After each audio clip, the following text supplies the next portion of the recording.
Halo, assalamualaikum warahmatullahi wabarakatuh. Selamat datang kembali di dunia kripto, ya. Berjumpa lagi dengan saya bersama Bos Jim di channel Bos Jim.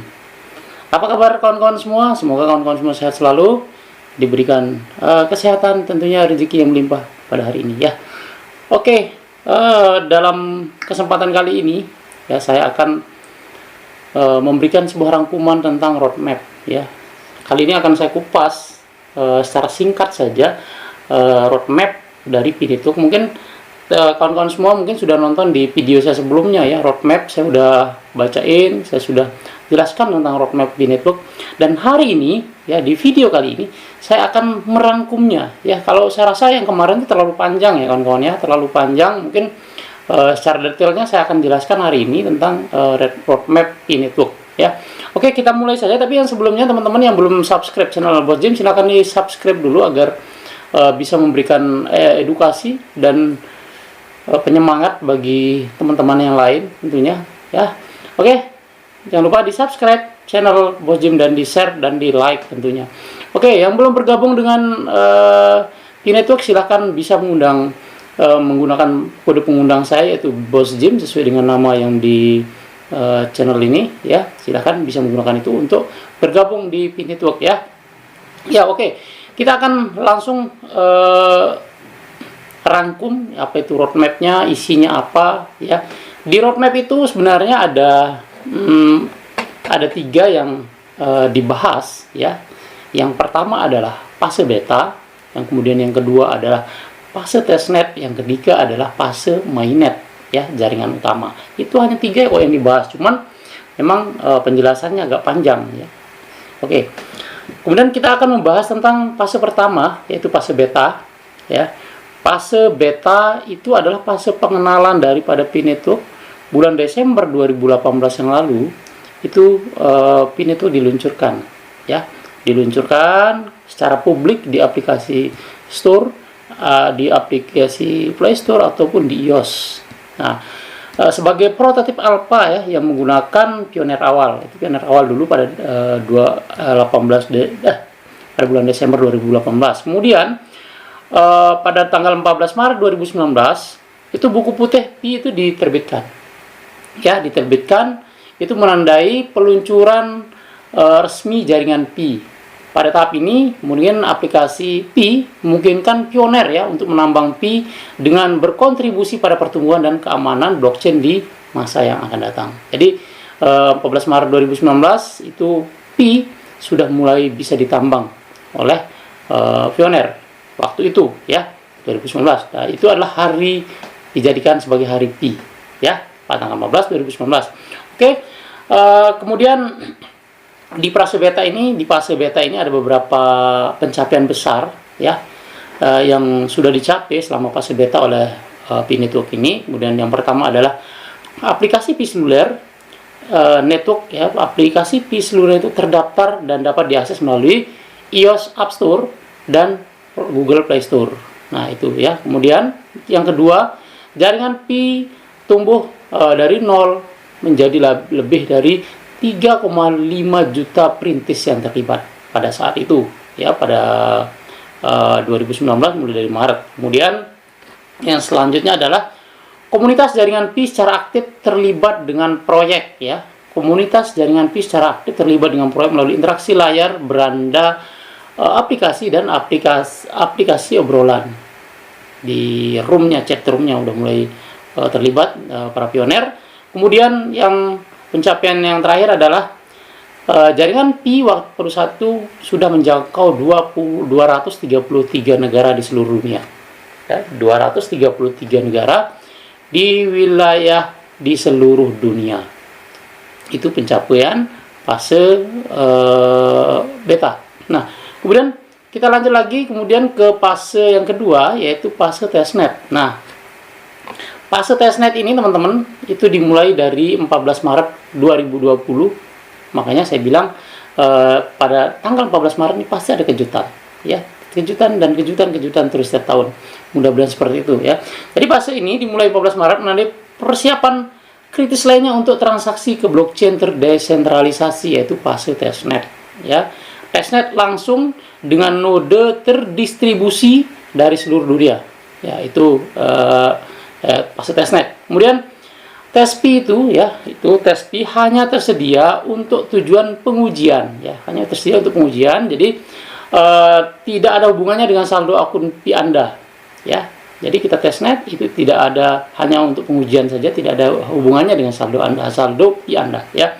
Terus kemudian selanjutnya adalah Pi testnet telah mencapai lebih dari 10.000 node komunitas yang berfungsi penuh dan lebih dari 100.000 node aktif harian dalam daftar tunggu.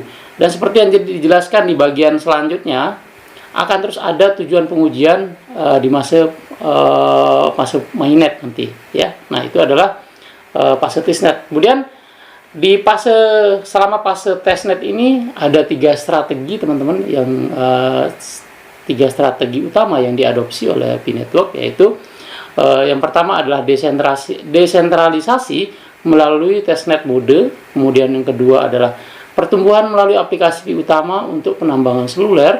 Kemudian yang terakhir, pembuatan utilitas melalui platform aplikasi Pi browser Pi. Nah, itu fase testnetnya, itu 3 strateginya ya.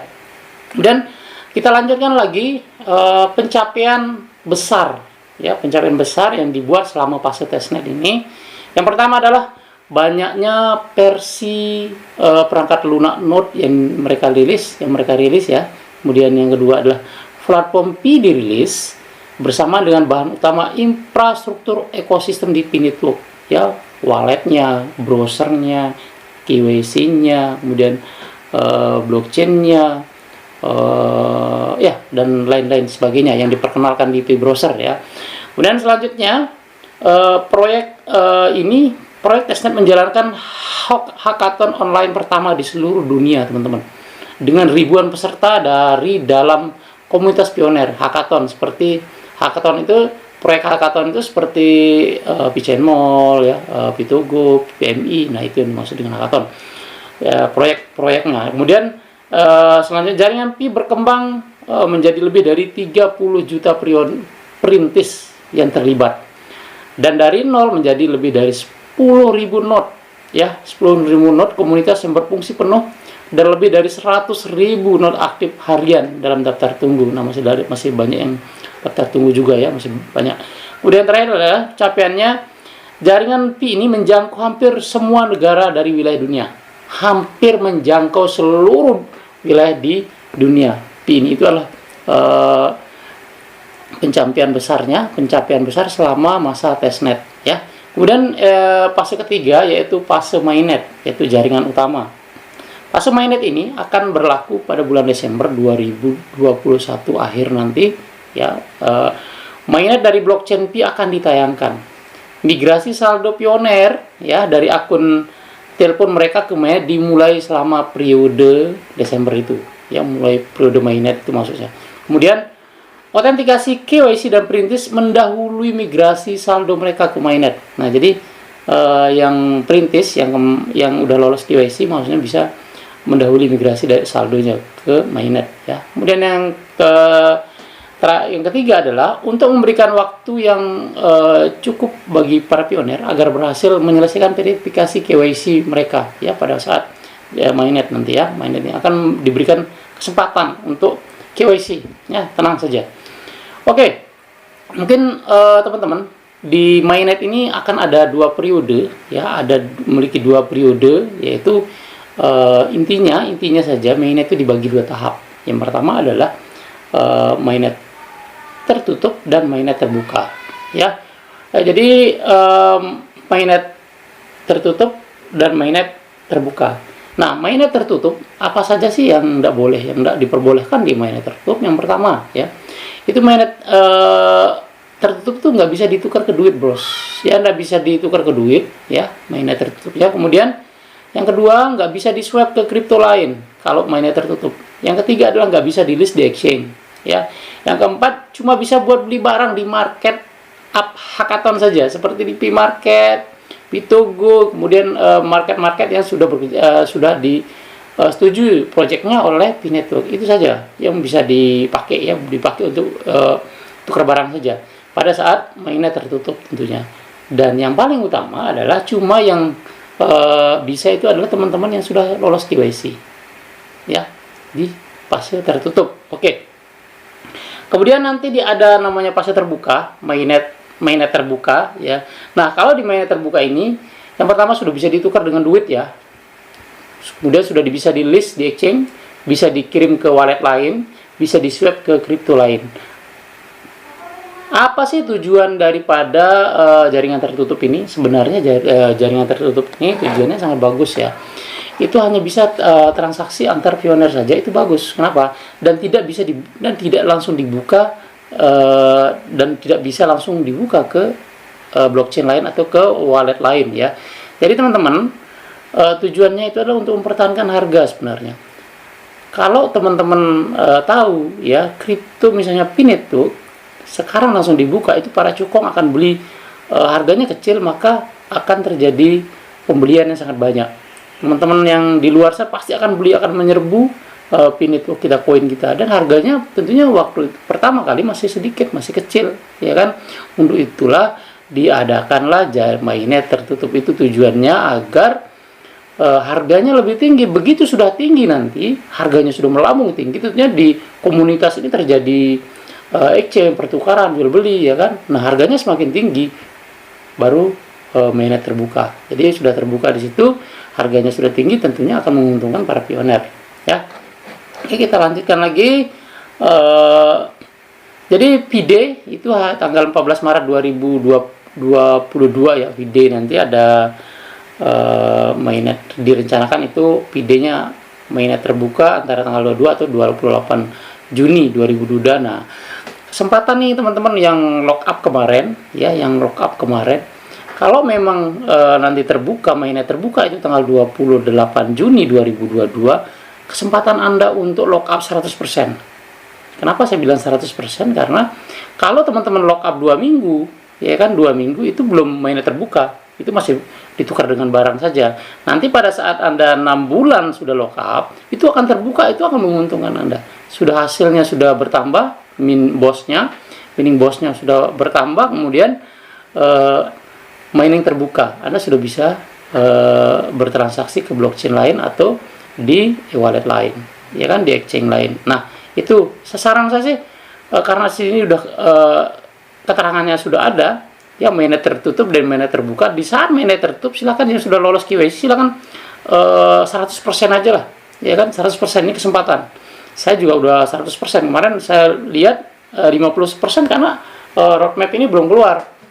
Karena sekarang sudah keluar roadmapnya, saya lihat akan diberlakukan mainnet terbuka itu antara 14 Maret ataupun 28 Juni dan seterusnya. Itu kesempatan saya langsung lock up 100%, ya, dan untungnya lebih besar 100%. Maka kita nanti begitu sudah mainnet terbuka, hasil lock up kita juga terbuka, kita sudah mendapatkan untung yang sangat besar dan kita sudah bisa menjualnya dengan yang harga yang tinggi. Oke, kita lanjut lagi dengan ada beberapa keuntungan, ya, keuntungan dari pendekatan periode mainnet ini. Sebenarnya yang pertama adalah mainnet yang terbuka penuh, ya. Kemudian ada beberapa keuntungan di periode tertutup menengah untuk meningkatkan ke mainnet yang terbuka penuh. Betul, ini sudah saya sampaikan tadi. Kemudian sebenarnya pendekatan ini memberikan waktu teman-teman untuk jutaan perintis di seluruh dunia untuk KYC. Itu kesempatannya, keuntungannya adalah memberikan kesempatan untuk KYC, ya, itu. Kemudian periode jaringan tertutup memberikan waktu bagi jutaan perintis KYC dan migrasi Pi mereka ke mainnet. Nah, itu adalah salah satu keuntungannya. Kemudian hanya sebagian kecil dari perintis yang mampu menyelesaikan KYC mereka sekitar peluncuran mainnet. Berarti teman-teman, ya, nanti akan ada slot, kayaknya akan ada slot, tapi tidak banyak pada saat peluncuran mainnet nanti, ya, tidak terlalu banyak kayaknya nih, ya. Kemudian seperti yang kita lihat di sini, periode jaringan tertutup memberikan waktu bagi jutaan perintis ke KYC dan memigrasikan Pi mereka ke mainnet. Hanya sebagian kecil dari perintis yang mampu menyelesaikan KYC mereka sekitar peluncuran mainnet. Nah, ini kan sebagian kecil yang menyelesaikan KYC pada saat peluncuran mainnet Desember maksudnya. Oke, selanjutnya adalah selama beberapa bulan mendatang, Pi Network akan terus meluncurkan solusi KYC ke banyak perintis dan membantu mereka menyelesaikan KYC mereka ya. Jadi nanti akan KYC berapa bulan ya, mungkin bisa aja Januari, Februari, Maret itu nanti akan ada KYC ya, ditunggu saja. Oke, kemudian periode ini juga akan membantu komunitas untuk fokus pada pembuatan utilities dan bootstrap ekosistem tanpa gangguan eksternal. Jadi kita nanti akan fokus jadi tidak ada gangguan dari luar, itu maksudnya. Kemudian yang terakhir adalah untuk memastikan jaringan terbuka yang stabil dan sukses tentunya. Kalau sudah dijalankan jaringan tertutup dan jaringan tertutup udah hasilnya bagus, tentu jaringan terbuka akan diluncurkan ya. Oke, kita lanjut lagi akan membahas tentang KYC dan transfer saldo mainnet ya. Di sini sebenarnya KYC ini adalah proses identifikasi identitas kita untuk membedakan akun palsu dan akun asli. Itu tujuan KYC. Kemudian Pi memiliki kebijakan ketat ya. Pi itu memiliki kebijakan ketat, satu akun satu orang. Ingat, satu akun satu orang, seperti yang sudah saya jelaskan sebelumnya. Satu akun satu orang, tidak boleh di cloning ya. Nah, kemudian di KYC ini membutuhkan tingkat akurasi yang tinggi untuk menetapkan bahwa anggota dalam jaringan adalah manusia asli ya, bukan robot. Mencegah individu dari dapat secara tidak adil menimbun Pi dengan membuat akun palsu. Itu tujuannya KYC, teman-teman. Itu mencegah akun-akun robot maksudnya, dan akun yang menimbun Pi ya. Kemudian kita lanjut lagi. Hasil KYC perintis tidak hanya bergantung pada verifikasi identitas ya, tidak bergantung pada identitas kalau KYC, tetapi itu mencocokkan ya nama mereka dengan akun Pi dan penyaringan terhadap sanksi pemerintah. Selanjutnya adalah KYC membantu memastikan kemanusiaan jaringan yang sebenarnya dan kepatuhan terhadap anti pencucian uang dan anti teroris. Nah, itu tujuan KYC. Akun Pi palsu dan penambangan skrip sangat dilarang ya. Pi palsu, akun palsu itu sangat dilarang, teman-teman, dan akun robot itu sangat dilarang oleh Pi Network. Akun-akun ini akan dinonaktifkan nanti dan tidak dapat bermigrasi ke mainnet. Tentunya akun-akun palsu ini nanti akan dinonaktifkan ya, akan dihanguskan, tidak dapat migrasi ke mainnet. Ingat, makanya dari sekarang kalau namamu masih salah, silahkan diganti ya namanya ya. Oke. Kemudian alokasi slot KYC akan diprioritaskan untuk akun-akun yang kemungkinan besar menjadi humanoid sejati, manusia yang asli ya. Itu maksudnya, alokasi slot KYC ini diprioritaskan untuk yang asli, akun asli. Kemudian hanya akun dengan identitas terverifikasi ya, yang akan diizinkan untuk beralih ke mainnet ya. Yang sudah akun yang sudah lolos KYC itu yang nanti yang diizinkan untuk migrasi ke mainnet ya. Oke, selanjutnya adalah kita bahas yang terakhir adalah fase periode jaringan terbuka atau mainnet terbuka ya. Itu ada beberapa poin di mainnet terbuka, itu tergantung dari kematangan ekonomi, jaringan tertutup, dan kemajuan KYC baru akan dibuka untuk terbukanya ya, mainnet terbukanya. Periode ini dapat dimulai pada 14 Maret 2022 atau 28 Juni 2022 dan setelahnya. Itu ya, ingat, periode dapat dimulai dari antara 14 ataupun 28 Juni 2022. Kemudian periode jaringan terbuka berarti bahwa firewall dalam periode jaringan tertutup akan dihapus ya. Begitu periode terbuka, periode tertutup akan dihapus. Nah, kemudian selanjutnya memungkinkan konektivitas eksternal apapun, misalnya ke jaringan lain, dompet, dan siapa saja yang ingin bergabung ke mainnet. Oke. Jadi di fase terbuka ini semua sudah bisa, mau ke e-wallet lain, guys, di swap, mau di exchange kemana, udah terbuka semua ya. Kemudian yang selanjutnya adalah Pioneer akan dapat menjalankan Pinode dengan layanan API mereka sendiri. Nah, untuk yang Node sudah bisa dijalankan pada saat Pi mainnet terbuka, karena pada saat ini adalah masih coming soon ya untuk node-nya. Kemudian perintis akan memiliki konektivitas dengan blockchain lain ya, maksudnya nanti Pi Network bisa berkonektivitas, akan bisa connect dengan blockchain Bitcoin, Ethereum, ataupun lain-lain sebagainya ya. Kemudian komunitas juga dapat menjalankan mainnet, itu yang perlu ya, kita bisa menjalankan mainnet itu sendiri. Jadi seperti yang saya bilang di pertengahan video ya, untuk mainnet terbuka ini nanti itu sudah bisa ditukar dengan uang, sudah bisa kita list di exchange kayak Indodax, kemudian Binance dan lain-lain. Kemudian kita sudah bisa kirim ke wallet lain juga, terus kita sudah bisa swap ke kripto lain, dan tentunya teman-teman kalau sudah terbuka baru kita bisa ya semua itu. Jadi teman-teman itu saja mungkin rangkuman dari roadmap, jadi tidak perlu panjang-panjang, yang pendek saja, namanya juga rangkuman, mungkin juga sudah terlalu panjang ya. Terima kasih teman-teman semua yang sudah nonton di video saya ini, dan jangan lupa seperti biasa, kalau Anda baru pemula dan belum mengenal namanya Pi Network, silahkan bisa tinggalkan komentar di channel ini atau bisa WA saya. Dan bagi yang belum mulai nambang, silahkan bisa menggunakan kode pengundang saya, yaitu Bos Jim. Oke, terima kasih teman-teman semua. Salam sukses, salam Pi Network, salam TIR.